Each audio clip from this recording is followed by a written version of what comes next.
Hey, welcome to Sharing Hope. I am your host today, Michael DiMuccio, and with us is David Dietrich. David is a film school graduate of the University of Southern California and the president and co-founder of Creator Films. His first feature film, False Hopes, it's a faith-infused romantic comedy. It's received rave reviews and is now available. So later, David, you're going to have to tell us where we can get that.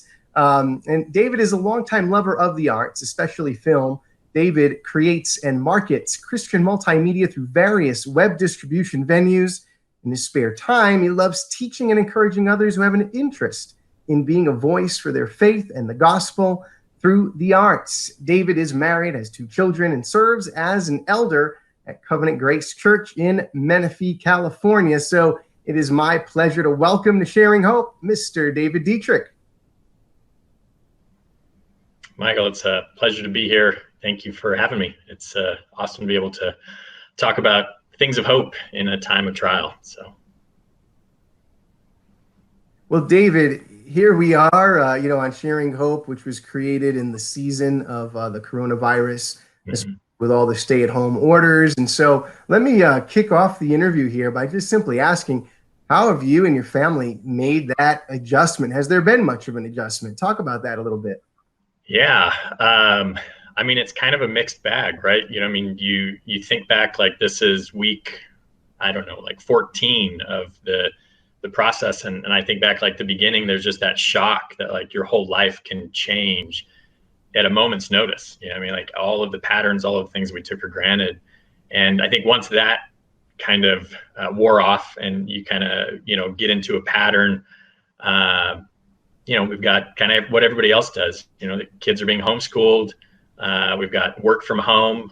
Those were easier transitions for us because I've worked from home for like a decade, and my wife was homeschooling our daughter already through a charter school locally. So those were kind of easier transitions, but just the absence of seeing people, I'm a huge extrovert, so I want to have connection, and I miss my church family, and we're able to connect on Zoom, and that was a big adjustment to be able to switch to virtual services and kind of do that. So it's been an interesting journey from shock to, like, okay, we've got our footing, to now finding new patterns, and even hopeful to see connections start to come in again, and restrictions starting to loosen, and the threat starting to subside. So yeah, it's been an interesting journey. Sure. Absolutely. Now, speaking of journeys, I wanted to ask you, there's a lot of people in the faith community that are looking or are doing things in the arts, making a way. Why don't you talk a little bit about, how did you get into this, this whole film thing? What was that journey like? Well, I think, like, going back to, like, the very beginning, college is a formative time for a lot of people where you're just deciding, what are you going to pursue with your life? And at that time, my faith was solid. I had a relationship with Christ, and I knew I wanted to communicate things. I was taking, classes at a junior college and deciding kind of what it was I was going to pursue for a career. And I had this desire to communicate to people, and to whether it be through writing or journalism or something like that. But I just felt like it wasn't realistic. And after praying about it and thinking about it and just saying, that I serve a big God, and if he's given me this desire, I can at least pursue it.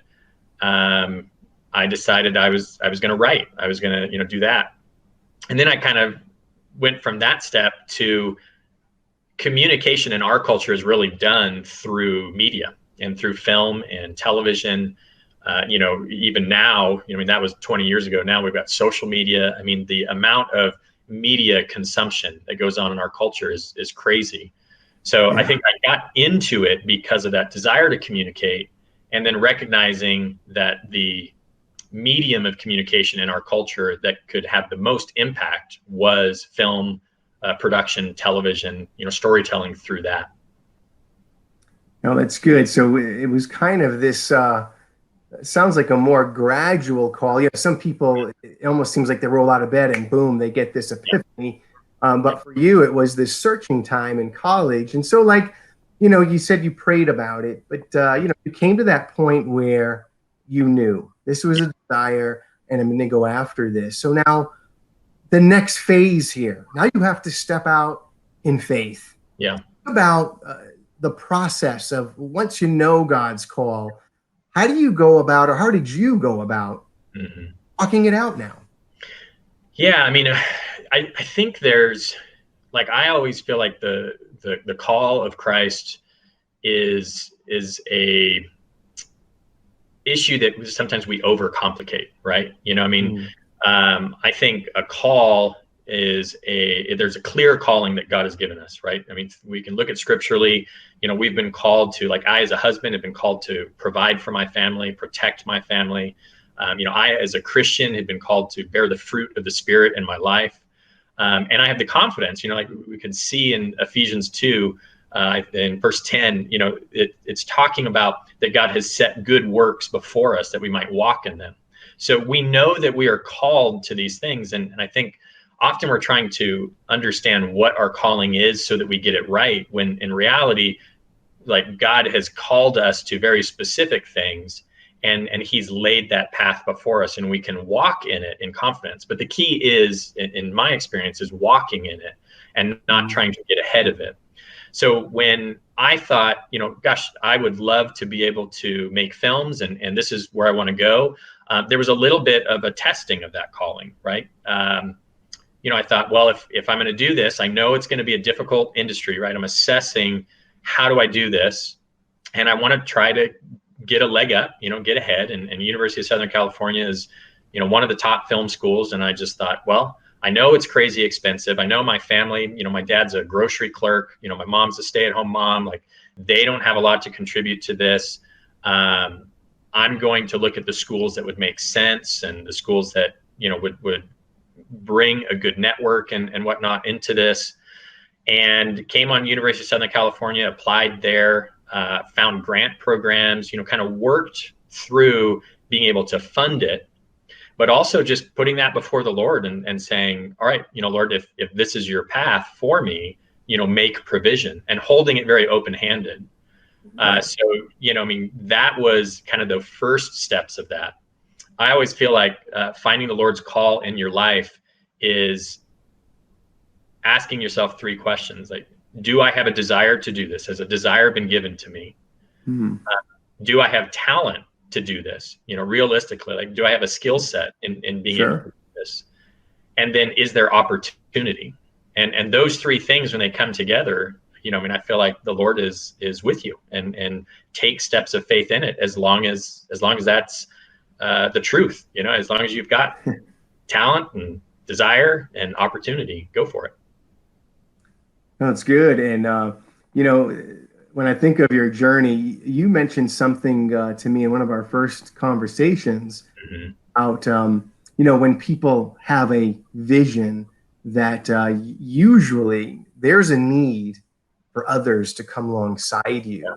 And so describe to our viewers, or explain that, kind of unpack that thought a little bit for our viewers, that need for others. Yeah.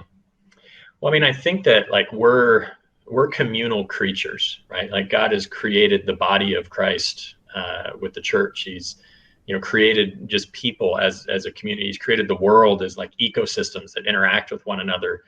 And often we kind of think about, like, our vision of what we're trying to accomplish, and we forget how it relates to other people. And, as a filmmaker, I mean, I can't do this on my own. I just, there's no way. Like, the medium requires, actors and cast and crew, and it requires people being able to lay aside their own vision for something to pursue something greater. And, when I look at the path that the Lord's called me on and has been with me, and, I'm thankful for all of the lessons in it, because I think the desire that I have to communicate the gospel, to communicate hope to people, truth and love to people, to give like real joy and real foundation to be able to withstand trial, withstand suffering, is centered around me growing and understanding who God is, what he has for people, and really bearing the fruit of the Spirit in order for people to be able to hear that. And if I get so caught up on like, this is what I want to do, and I start like defining what that is on my terms, then I can completely miss what God has for me. I look at like the company that we're launching right now and looking at this massive vision, like this big thing, requires gathering a group of people and increasing the power of our voices as individuals to be, better heard, because we combine those voices into a community and a large group. So, my vision is kind of pointless without the connections that God has made in it. And that's just such a thing that I find over and over again in life, whether it be, my church or the movies I'm making, the company, that I'm launching, even the counseling. I have a couple come over for counseling, and my wife and I will sit with them and we talk about the marriage, and, you got to get these two people to see the connectivity of the relationship. It's not about what he wants or she wants. It's about what they are doing under God and connected to him. That's so true. And it's funny when you think about the church. I think of 1 Corinthians 12. Someone has a gift of this, someone has a gift of that, someone has this gift, that gift. Because God has made us, to be interdependent on one another to create this body. And not that I've produced any films, but I was sharing with you a while ago that I was putting together big productions for a church in Las Vegas with 60, 70 cast members, sometimes 100, depending on how many extras we had and all that. But in those creation times of the story, usually I had the seed of the story. Then there was someone that always kind of had this aha moment to the, do you find that when God brings people around you, they're like, I would have never thought of that on my own, kind of thing. Yeah. It's, going through the process, it's so funny, and I know we have, kind of hit on this, and I'm sure it'll come up again, but the movie that we made is called False Hopes. And, here we're in this broadcast for sharing hope, and the whole, moral of the story behind False Hopes is how we get caught up in our picture of what is going to bring us happiness when God has something completely different. And I think even just in making that, this is a concept that I had in college.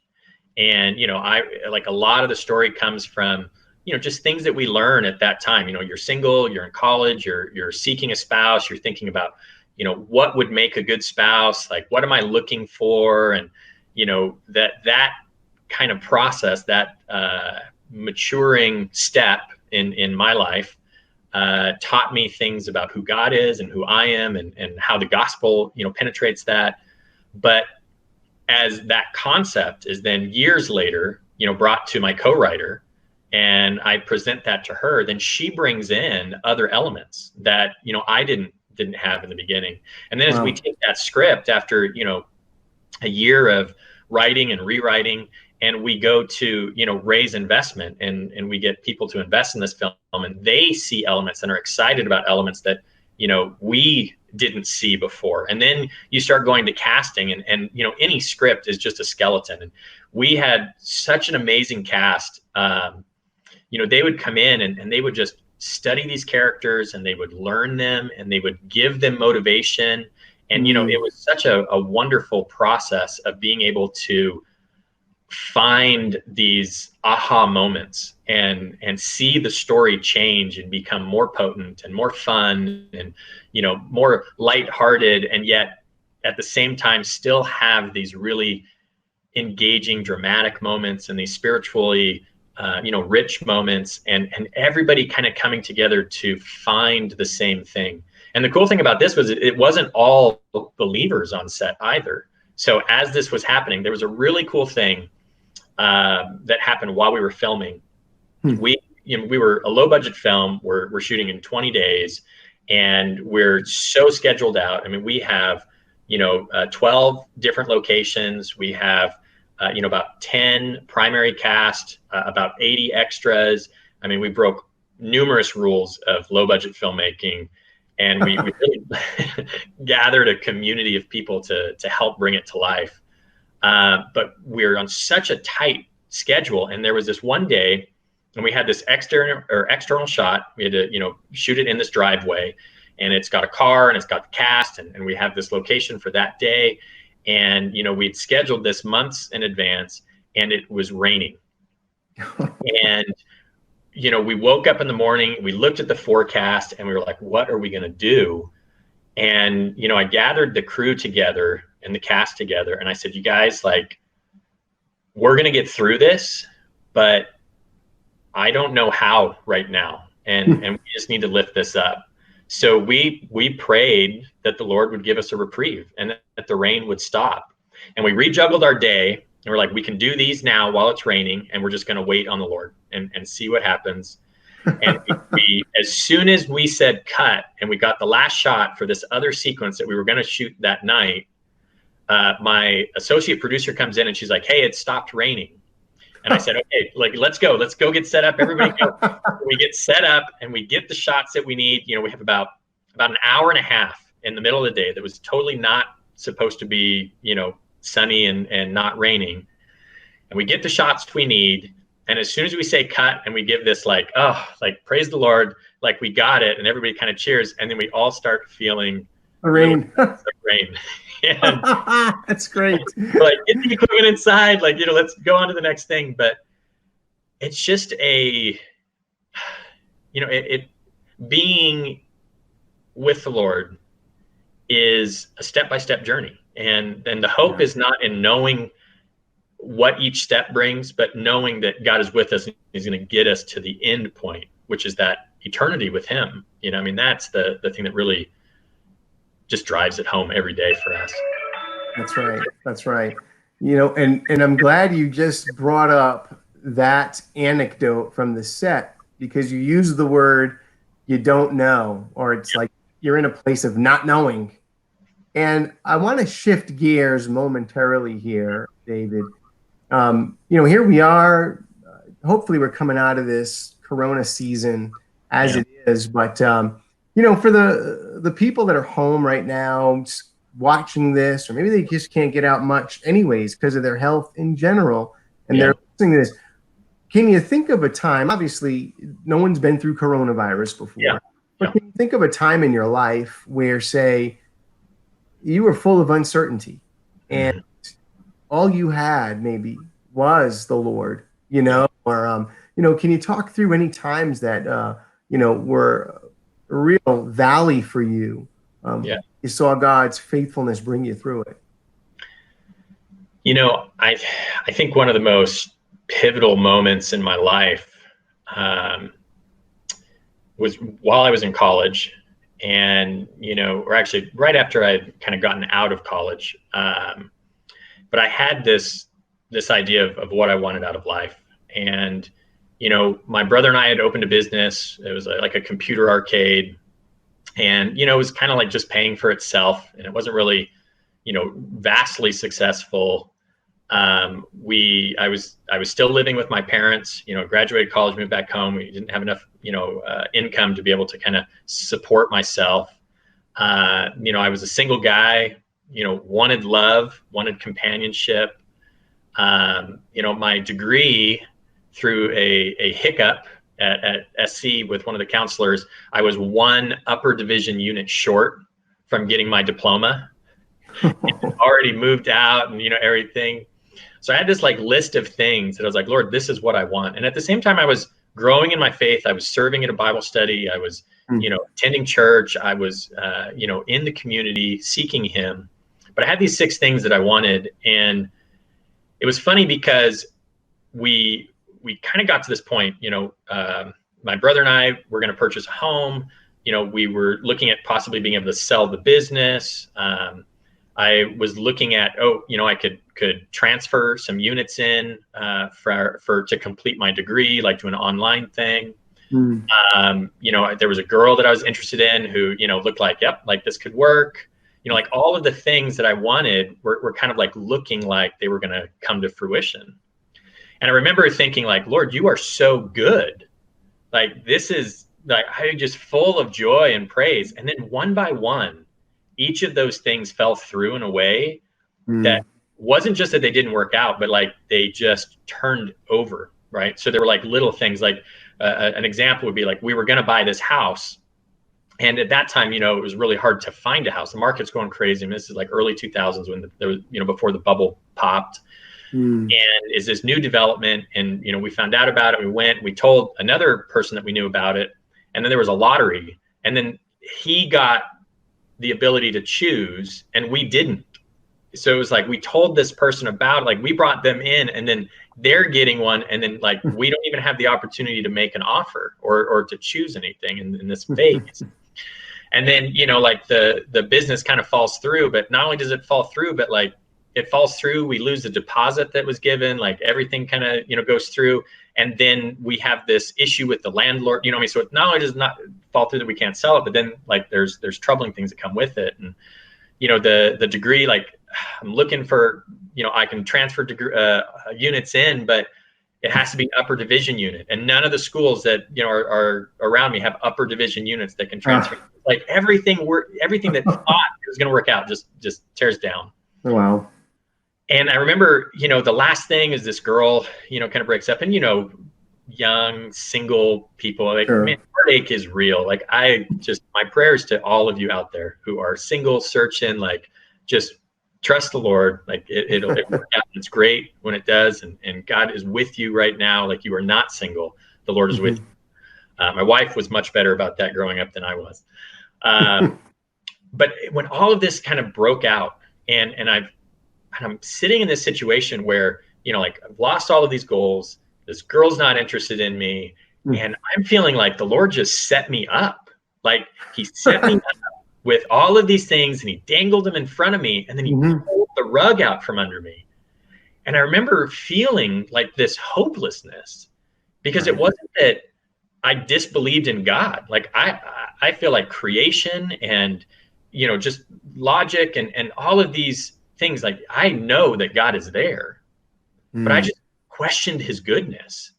And I think that when we really look at like moments of hopelessness, like those are the moments, like uncertainty, like that's a moment that I look back to and I think, man, that was a scary moment because I didn't know who God was. Right. It was through that moment that he broke me of a lot of those idols. And it was painful. But I remember, there was a friend of mine, he's actually one of the other elders at the church that we planted. And he asked me, he said, David, if God never gave you any of these things, did he break any promises to you? Like, did he betray you? And scripturally, I had to go back and say, no, he didn't. Like, he's given me so much more than these things. And I think that moment has allowed me to withstand suffering and trial, like that truth that God revealed to me through that experience, through that breaking, like that pain. And, I mean, these are things that are common to people, right? Like all of these things. And I think sometimes because they're common, we lose the potency of those moments. And we think like, oh, well, yeah, like that happened. That's going to happen to everybody.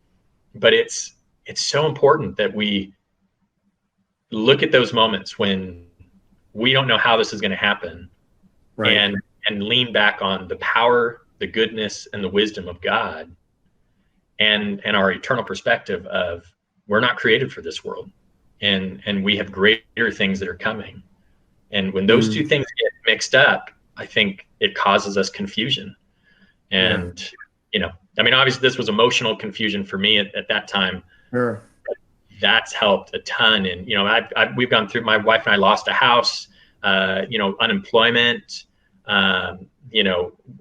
health and sickness things, like that ability to be able to say, Lord, I trust you, even though I don't understand, has been the foundation of peace in times of trial. I mean, just like Paul in Philippians, I mean, that's been a Yeah. great book in this time for me.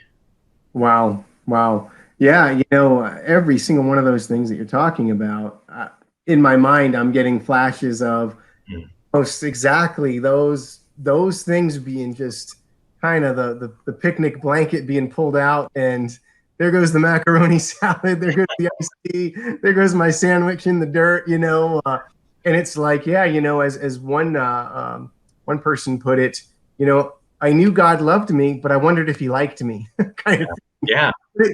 It's in those moments that I think your mettle is tested, and your roots go down deep.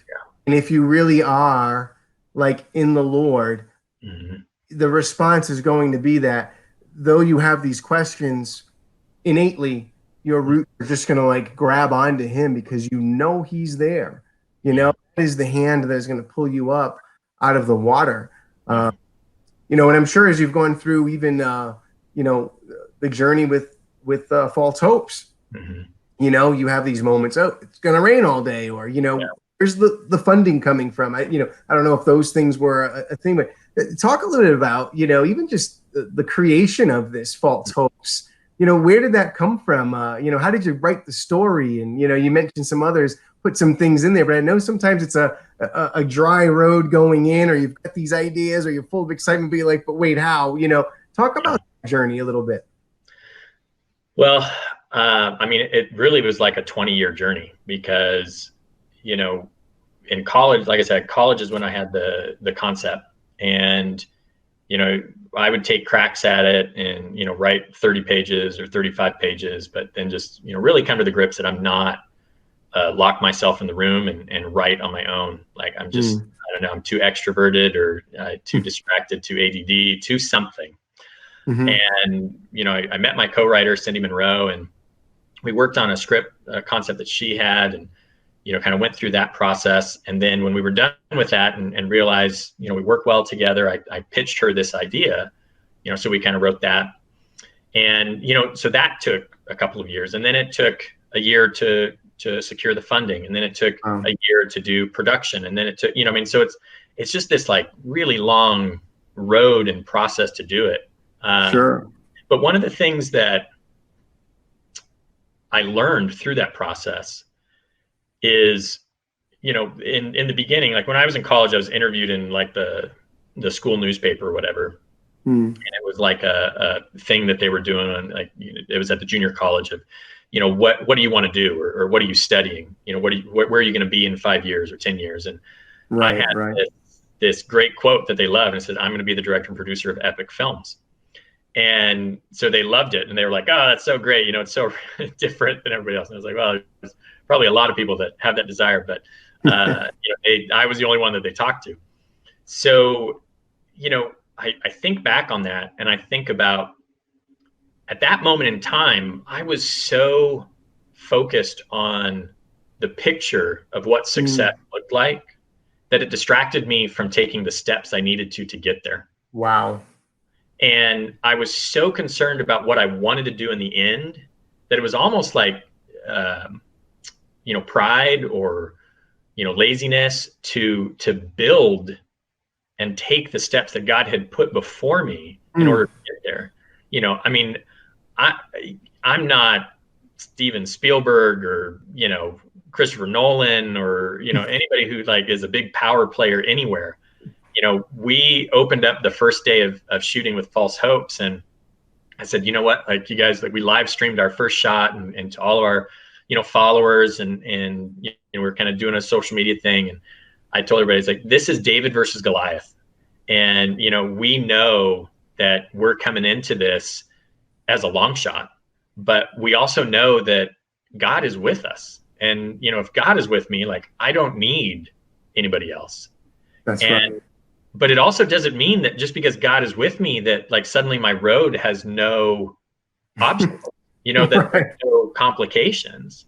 Right. And I think that balance has been so huge in this process. The casting process was so great. I mean, there was a really fun story. One of the actresses came in and auditioned We're out of the TMZ, which is the 30-mile zone, and the 30 miles as an industry thing, it's 30 miles basically in a 30-mile radius or diameter. I can't remember which one. I'm not a math major. That is around in Los Angeles, where like that is kind of the if you're doing work in there's certain stipulations in like contracts and stuff where you don't have to provide for housing or just stuff like that. So a lot of actors will try to stay in the TMZ because it's easier for them financially. Well, we're doing auditions, which gives no promise of income, and we're doing them out in Corona, which is about 15 to 20 miles outside the TMZ. So we're like, well, we'll see, what kind of actors we get, and we posted stuff, and we had actors coming out and driving, and there was this one woman, Claire is her name, Claire Birmingham, and she plays, one of the characters in the film. We ended up casting her, but she drove all the way out the week before. and then, she was like, I just, so discouraged. And then the week we were actually having these auditions, she drove out, but she hit a bunch of traffic, and we were like wrapped up for the day. We're exhausted. We've seen, a ton of people, like, praise God, we had a bunch of people come out and audition. And she kind of like comes in, and we're all, the executive kind of team, we're just at the end of the day, like, we're tired. We don't really want to watch another audition. And she comes in and she does this audition, and she was totally different look than what we were thinking of for this character. And I, in my mind, thought, I don't want to argue with my co-producer to try to change who this character is. And I know we're all ready to go. So, I think she did a really great job. I liked her a lot. I'd like to bring her back for callbacks, but I'm not going to, we're not going to have or anything like that. I want to avoid conflict. I want the day to be over. So we send her on, and then she walks out, and my wife and my co-producer and one of the camera guys, they're like, she was great. Why didn't you have her read again? And I was like, so then we like call her, she comes back, and we redo, and and she's like, oh, I thought you guys weren't interested at all. And I was like, man, here I am, a communicator, and everybody misinterpreted what I said and misunderstood things. So, just things like that humbling process of, this isn't my thing. Like, I've got to depend on the Lord every day. That was such a part of the creative process, and to bring everybody together. It was great. Wow. A lot of fun and a lot of ups and downs. It's not as glamorous as people think the movies are in making them. But, as we land the plane here, David, tell us, where can we connect, get more of Creator Films or David Dietrich stuff? And number two, where can we get False Hopes? Well, it's available on Amazon right now. We've gotten great reviews. I think at this particular moment, we have all 5-star reviews, and I think we're at 15 or 20. Right at the beginning, we've only been in release for a few weeks. So Amazon's a great place to see it. It's available on VidAngel also, if you're a VidAngel subscriber. It's also available on our websites, which I'm sure will be linked in on the sides and whatnot. Creator Films is just launching. So we're in the midst of looking at doing fundraising for that and kind of gathering a crowd. It's kind of a unique approach at filmmaking, because we want to gather people of faith as owners of this company to make movies for the world.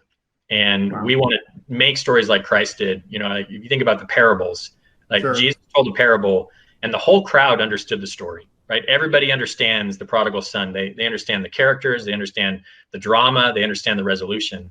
But if they had ears to hear, they would also understand how God loves them. Yes. And we want to make movies like that. And False Hopes is a great example of just a movie. We had somebody at one of the screenings, and this is the kind of stuff that gets me excited and just gives me such hope that God is going to continue to bless our endeavors in this. But we had one of the people that attended one of our preview screenings brought a friend of hers, and she was an atheist, and she said, I loved that movie. It was so good. And it was really clever how you guys snuck Jesus in there. And I feel like, I'm so blessed that we as Christians have more options when it comes to media and consumption. And there's such a great need. I mean, there's some great companies out there that are, trying to do exactly what we're doing, but none of us can do it on our own. And,